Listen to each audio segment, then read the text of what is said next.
in your life that I ain't there.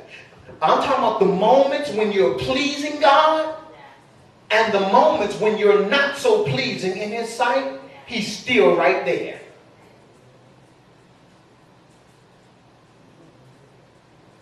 And so what he's saying to the disciples in whom we are, he's saying,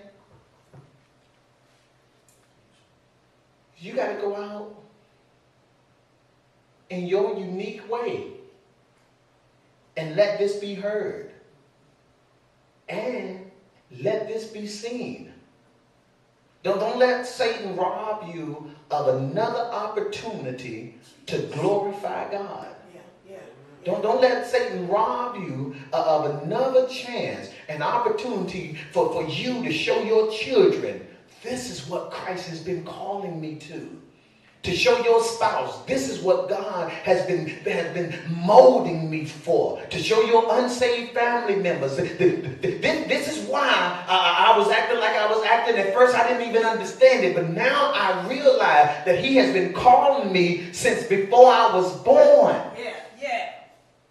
To share this word with you, to share this example with you of his love, of his grace, of his mercy, of his joy, of his power.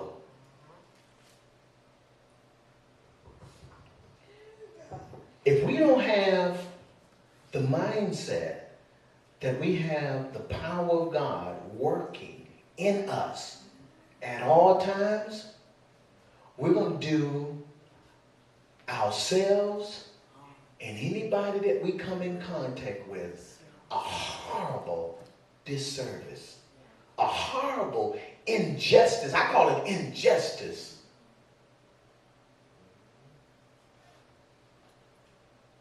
Because we're ordained to do. I know folks saying, that this is back in the day of Levi. No, this today.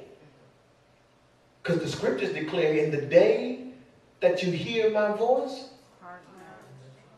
harden not your heart. Let the word in. Let it be saturated in your heart. Once it's saturated in your heart, it will make its way to your every thought. You'll be thinking day in and day out, how can I exemplify the characteristics of Christ by the power that I have on the inside of me?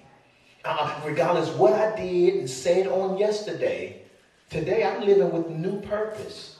And my purpose is to show what God's power really looks like. You ain't gonna hear me say I quit. I give up. I'm too frustrated. I'm going through too much. Because it's way too much power.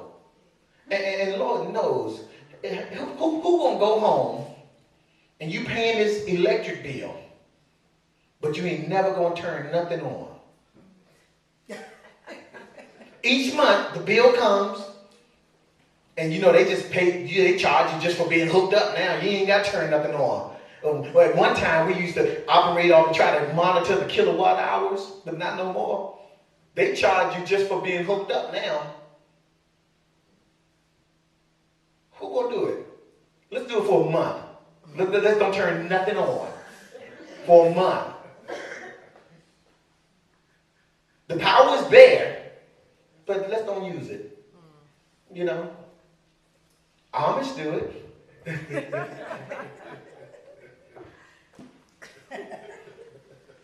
It'd be so strange.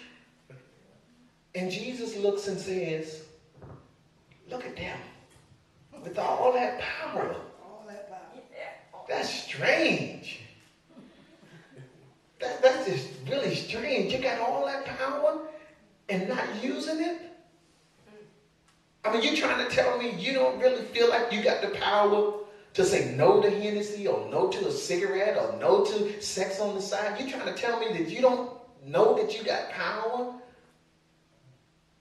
to glorify God in the midst of your trials? You really trying to convince me that you don't think that you have power to just rise above everything. Call it a footstool. I'm going out here on time tonight. But Jesus says here in this text, I'm just here to let you know you got power. I'm here to tell you and direct you what to do with the power. I'm here to also let you know that I'm the lifeline that's hooked up to you that ain't going nowhere.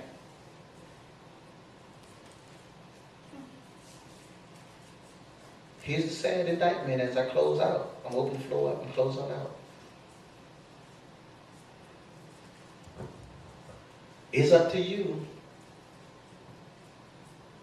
to either operate in that power, or you can just turn the switch off and let it just sit there. But just imagine what great thing you can do with all that power.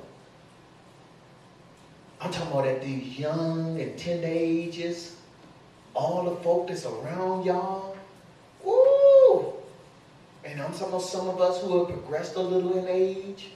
So, you know, it's still some folk our age that ain't got it yet, that they ain't thinking about no Jesus right now. I got guys 55, 60 years old. Now they decide to get 2 earrings. But they old. Ooh, y'all almost made me cuss. Woo! Ooh. I would have never been able to put that on YouTube. Oh, come on. What? Now you want to be a teenager? You know? The floor is open. Go ahead, brother.